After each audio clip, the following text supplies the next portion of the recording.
Welcome back, Nick Lenz's novel review. This is episode number 24, and this one I'm going to review an adaptation of one of the greatest Doctor Who stories ever told. The Genesis of the Daleks. Yep, this is the adaptation of this very story. Now, the novel itself was written by Terrence Dicks. He was actually one of the writers for the actual show, and he wrote a good chunk of the adaptation novels, which is not a bad idea to do. The story itself, in the original story, this book is adapted from, was written by Terry Nation, the creator of the Daleks. And also, he created Deveros! And he also created the planet Skaro and everything associated with the Daleks he personally created. As a matter of fact, a good chunk of the Dalek stories from the classic era were written by Terry Nation. Like, I think that he wrote every single one from the first Doctor era. And I know he wrote the two that were for the Tom Baker era, which was this one and Destiny of the Daleks, which a lot of people don't really like. I kind of like it. It's a good follow-up to this one. It's a decent one, per se. Let's see here. He wrote... These are the episodes he wrote for Doctor Who. He wrote The Daleks, Invasion of Earth, The Chase, Mission Unknown, Dalek Master Plan. He wrote 2 out of 3 Dalek episodes for John Pertwee era. He wrote both of the ones that were for the Tom Baker era, which this is one of them. The other, of course, is Destiny of Daleks. And Destiny of Daleks was actually the last story he ever wrote for Doctor Who. But I think these were like some of the ones that he was known for writing. He wrote 1, 2, 3, 4, 5, 6, 7. Only like 11 stories for Doctor Who itself. Well, actually, overall, despite the fact it was 11 stories, it was 70 episodes, which is a good chunk of it for Terry Nation to do.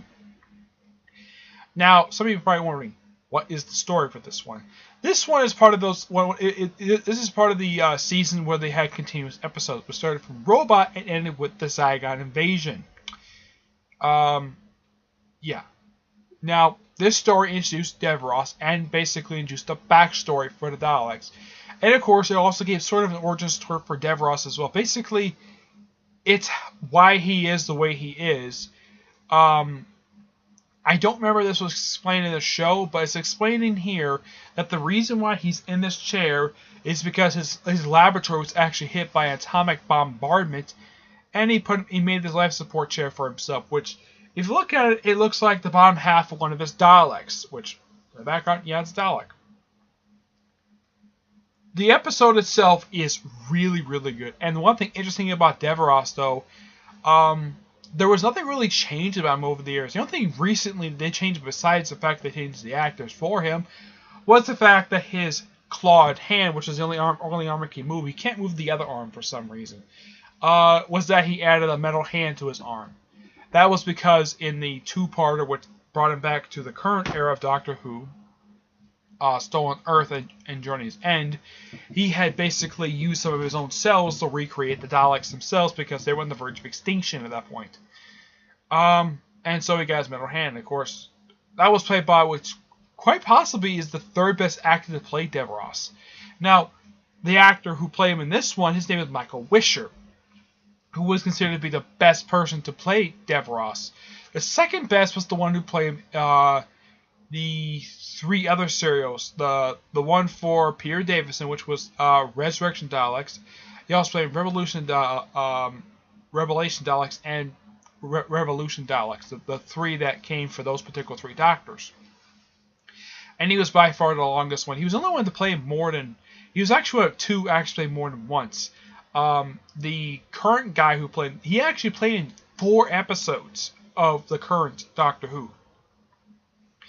Now, the makeup for him was great in the actual episode. And this cover is... Well, it's the same cover, just they took up the Target books. This was actually the 27th book released for the original adaptation of novels. The original novels they released for Doctor Who from the 70s.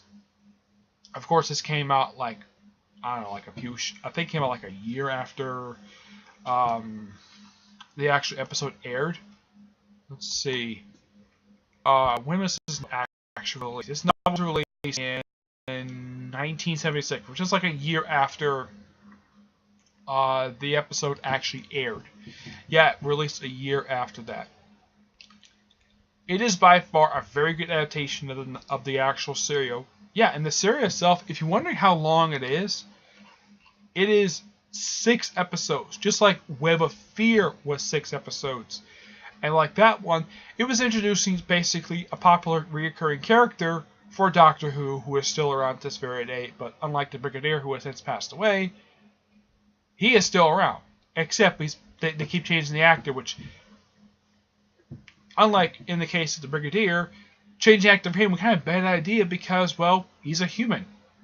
Devros is a Khalid, and basically, how they achieve this face, it's actually a mask that he wears. So changing the actor for him is not a bad idea per se. I mean, do you know how many actors have played Devros in live action? There's been at least 4 actors. This was the first one.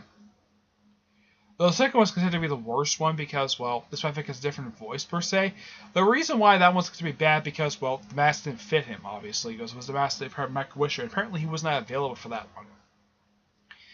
But overall, this is still a great story.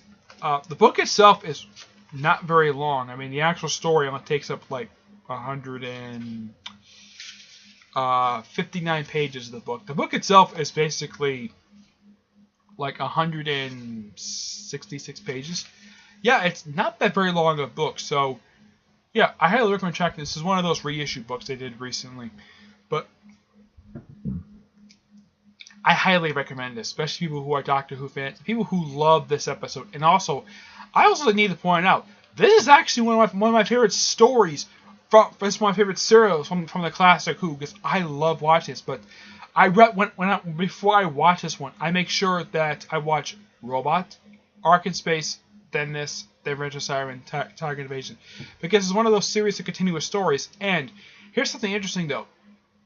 It's the first serial not to have the TARDIS make a physical appearance. So one of like 2 or 3 that did this.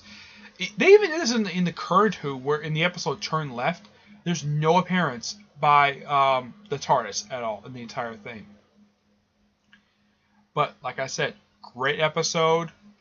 The episode was great. The book itself was really good, and I give it a 10 out of 10, just like Web of Fear.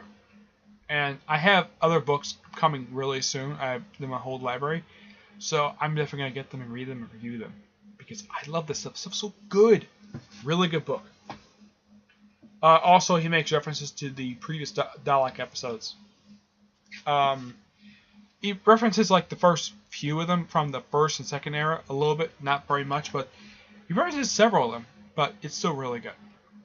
Alright, that's it for this episode. Stay tuned for the next episode, which is episode 25. And the next one, it's a Star Wars novel. But I just started reading it today. But it's probably going to come in the next few days when I get a chance to review it and get my thoughts on this particular Star Wars novel. Okay? But until then, I will see you there.